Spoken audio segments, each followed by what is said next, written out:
आइए बच्चों, इस रील में मैकेनिज्म ऑफ ब्रीदिंग को समझते हैं। मैकेनिज्म ऑफ ब्रीदिंग में इंस्पिरेशन और एक्सपिरेशन कैसे होता है उसको देखते हैं। बेसिकली हम लोग को एक प्रेशर ग्रेडियंट क्रिएट करना पड़ता है। प्रेशर ग्रेडियंट मतलब होता है डिफरेंस प्रेशर। हम लोग यहाँ पे बात कर रहे हैं हम लोग का इंट्रा पल्मोनरी प्रेशर या थोरैक्स के अंदर का प्रेशर और एटमॉस्फेरिक प्रेशर। एटमॉस्फेरिक प्रेशर को एटीपी लिखते हैं और इसको इंट्रा पल्मोनरी आईपी लिख देते हैं, छोटा पी। जब भी अगर थोरैक्स के अंदर का प्रेशर ज़्यादा होगा तो यहाँ से हवा बाहर की तरफ जाएगा कंपेयर टू एटमॉस्फेरिक प्रेशर। अगर इंट्रापल्मोनरी प्रेशर कम होगा कंपेयर टू एटमॉस्फेरिक प्रेशर तो हवा अंदर की तरफ आएगा। तो इंस्पिरेशन में हवा हम लोग अंदर लेते हैं, वो कैसे होता है?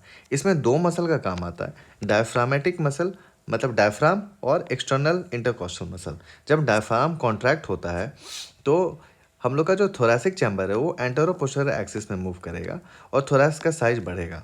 उसी तरह से एक्सटर्नल इंटरकॉस्टल मसल कॉन्ट्रैक्ट होता है तो रिब्स और स्टर्नम अपवर्ड और आउटवर्ड मूव करता है। ठीक है, ये दोनों मूवमेंट की वजह से ओवरऑल थोरैसिक चैम्बर का जो वॉल्यूम होता है वो बढ़ जाता है। और हम लोग जानते हैं कि वॉल्यूम और प्रेशर इन्वर्सली प्रोपोर्शन होता है। तो वॉल्यूम जब बढ़ गया तो प्रेशर कम हो गया, इंट्रापल्मोनरी प्रेशर कम हो गया। इस वजह से बाहर का हवा अंदर की तरफ आता है। वैसे ही एक्सपीरेशन के टाइम पे डायफ्राम रिलैक्स करेगा और तो थोरैसिक चैम्बर का साइज कम होगा। कॉस्टल मसल भी रिलैक्स करेगा तो थोरैसिक मसल का साइज और कम होगा, जिसके ऑलरेडी अंदर हवा भरा हुआ है। इस वजह से ओवरऑल थोरैसिक साइज कम होने की वजह से प्रेशर बढ़ेगा और वो प्रेशर एटमॉस्फेरिक प्रेशर से ज़्यादा हो जाता है, जिस वजह से हवा बाहर निकल जाता है।